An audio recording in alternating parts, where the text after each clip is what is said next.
What's up, LEGO builders? Welcome back to Coconut Brick Studios. Today, I am challenging myself to build the most nostalgic moment of the Clone Wars as a LEGO Star Wars Moc. Now, before you run to the comments telling me that the most nostalgic moment is actually this, I'm doing the most nostalgic moment for me.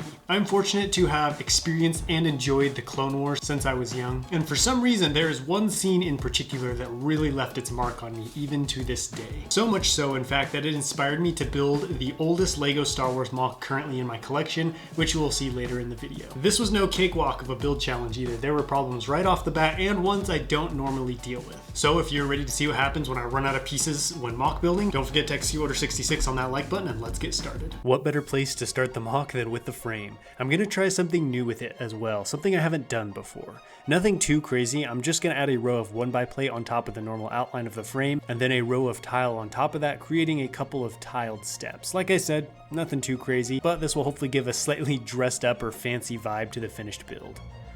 I do a lot of these smaller Moc challenge vids, and I build a lot of similar looking Mocs, so I'm always trying to improve them where I can and sprinkle in new techniques to keep the builds from becoming stale or stagnant.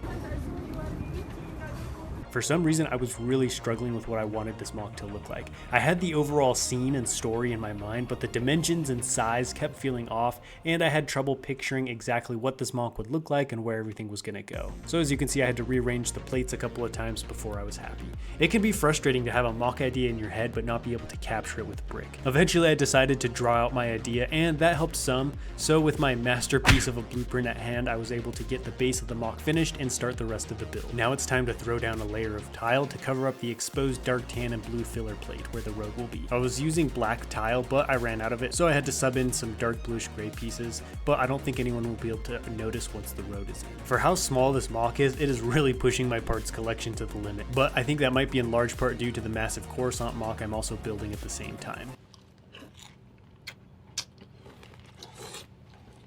Now for the sidewalk. It's going to be raised up above the road, so I need to cover up the filler plate and brick with a retaining wall. On top of that, I'm going to add some tile detailing to take this from boring retaining wall on the side of the road to boring retaining wall on the side of the road with shields and tile on top of it. Sometimes the stuff I add to a Moc just has no purpose other than to dress up a flat or boring portion. I'm also being sneaky and using this build to practice some stairs that I want to add to Coruscant. Just when you thought you wouldn't have to sit through another time lapse of me building stairs, and it isn't even a Coruscant update. You can't keep getting away with it! But these are fancy stairs because they're rounded / curved on one side. Because this is supposed to be a cutaway build, part of the road and one sidewalk, I'm only building half the stairs, so it looks like they keep running off the Moc in the same direction as the road. On the other side, I'm just gonna have some steps leading up to the sidewalk so I can raise it up higher. And honestly, this whole area doesn't make a whole lot of sense with a giant road just dead ending into a bunch of steps going in different places, but that's the beauty of art. It doesn't always have to make sense, especially if it just looks cool. Now to finish the sidewalk, which is just gonna be a flat strip of light bluish gray, a true homage to the color diversity of Star Wars builds.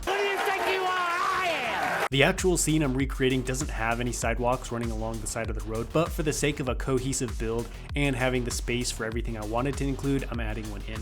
Sometimes it's not about recreating a ship or a scene exactly how it is, but instead taking recognizable elements and colors and meshing them together in a way that makes someone think of what you were trying to build, even if it's not an exact copy. The first building is going in the back, tucked away in a corner, because it's going to be a real simple facade and I don't want you guys looking at it too closely. It's basically just a wall pretending it's a building. Kind of like how Obi-Wan Kenobi and Duchess Satine pretended they weren't in love, but we all knew what was really going on. Because this whole structure is going to be blue and built in a very specific way. I tried to make it look like part of a hexagon, but I don't know how apparent that is. I didn't do a very good job. Sometimes shapes are hard for me. Thank goodness for the Battle of Naboo Moc I made forever ago. The trans light blue cylinders I bought for the energy shield have come in clutch so many times for buildings, especially when doing Mandalore Mocs. The next building, while of a similar style, will be of a different construction. The last one used hinge bricks to get the right angles, and I ran out of those, so this one is just going to be stacks of cylinders staggered behind one another by one stud to create a somewhat rounded half circle. Just when you thought we were done, there's one more building to add in the corner. Spoiler alert, this is an urban city build, so I wanted to cram as many buildings into it as I could, even if they were nothing but fakes. I felt like adding as many as I could would make the mock feel more crowded and more complete. The meat of the build is done, and now it's time to add the condiments, battle damage. Because there are so many broken buildings, I'm adding piles of trans light blue pieces to represent fallen debris and glass. I also added a little crack in the ground, but unfortunately the filler plate underneath was dark tan, but I guess we can just pretend it's dirt. I love adding battle damage to mocks, especially urban city builds. If you're interested in what my process is for that, I will link my battle damage tutorial at the top of the video. I've been putting this next part off for as long as possible because I know this one is going to be the real big giveaway as to what I'm building. The road that's going to fill up the rest of the space in the mock is going to be comprised of a bunch of roughly minifig sized hexagons.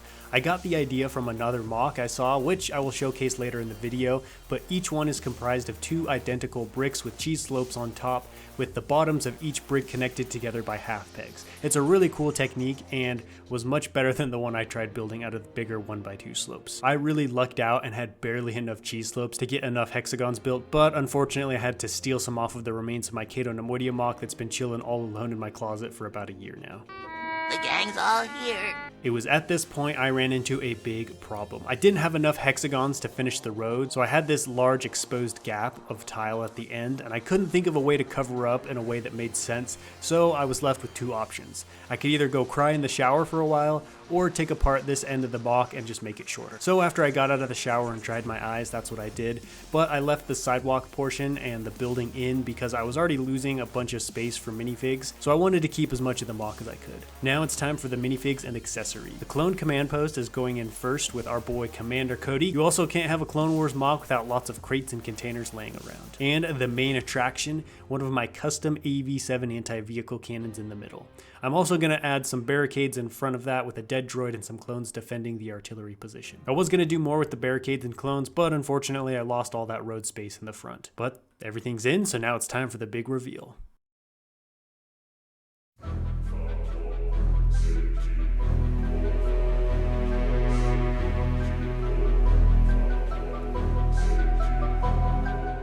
On the blue planet of Christophsis, a fierce battle rages between separatist and clone forces. Waves of droids, tanks, and other horrors are relentlessly pressing at the clones' front line, threatening to overwhelm their defenses. The only thing keeping the enemy at bay are the mighty Republic AV7 anti-vehicle cannons, which are continually raining down destruction on any droid forces that come in range. I don't fully know why, but this particular scene during the old Clone Wars animated movie has always been one of the first things I think of when I think Clone Wars. This battle on the planet of Christophsis are peak Clone Wars to me and so nostalgic. I think it's because I've always loved artillery of any kind, and this is one of the few times we really get to see these cannons in action.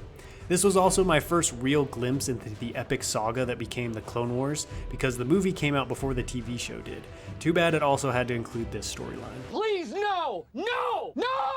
This mock depicts part of the artillery emplacement on Christophsis. It's not a one-to-one recreation. The actual scene had 4 AV7 anti-vehicle cannons. This is just more of an homage or representation like what I was talking about earlier. And now you can see why one wider sidewalk worked out so much better, because if I had 2 smaller ones on either side, the whole thing would have looked a lot more squished and I wouldn't have had room for the buildings. I am annoyed though because I forgot to include the random clone who directs the artillery cannons with his hand as to where to fire, as if they didn't see the massive droid army directly in front of them. I really love this scene, and while this was a fun challenge, I fully intend to build this battle more accurately and on a much larger scale.